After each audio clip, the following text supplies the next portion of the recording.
Les travaux vont effectivement commencer en précisant que relativement à la division du travail entre les autorités coloniales et la société de construction des Batignolles, cette division du travail s'opère de la façon suivante. Les autorités coloniales sont chargées d'organiser la réquisition de travailleurs forcés, en précisant, comme je l'ai précisé tout à l'heure, que ces travailleurs forcés ne sont pas condamnés à une peine privative de liberté à laquelle s'ajoutent les travaux forcés. Il s'agit de l'ensemble de la population civile qui est concernée.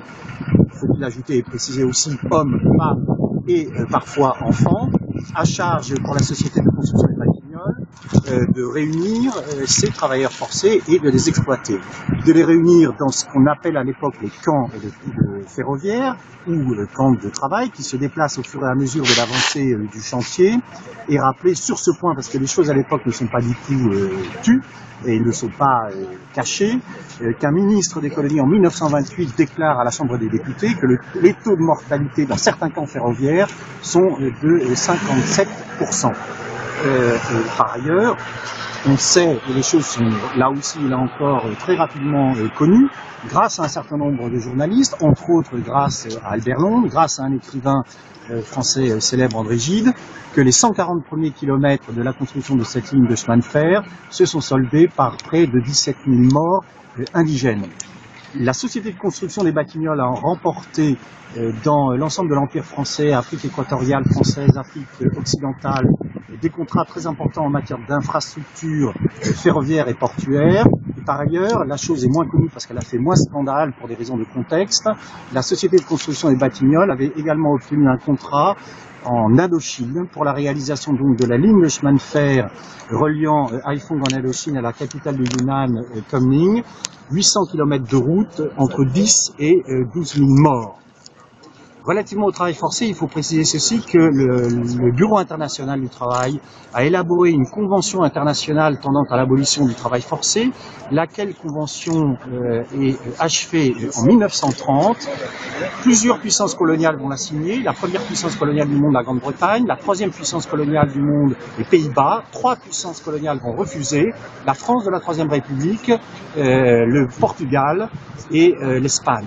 Il faut attendre 1937 pour que la France ratifie enfin cette convention, qui est une convention qui prévoit l'abolition du travail forcé dans un délai très raisonnable, comme disent les juristes, pour évidemment ne pas pénaliser ni les autorités coloniales ni les entreprises concernées. Et il se trouve que un an plus tard, la France va retirer la signature de la convention, tant et si bien que les autorités coloniales, comme les entreprises françaises qui en fait n'avaient jamais cessé d'exploiter de la main-d'œuvre forcée, vont pouvoir continuer à le faire.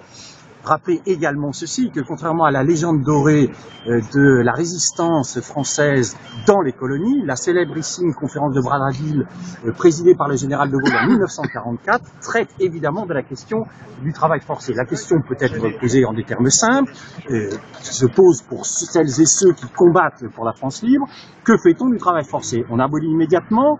On n'abolit pas du tout, on abolit à terme. La solution choisie par les très glorieux résistants qui participent à la conférence de Brazzaville est: on abolit dans un délai de 5 ans. Nous sommes en 1944. Si cela avait été respecté, l'abolition ne serait intervenue qu'en 1949.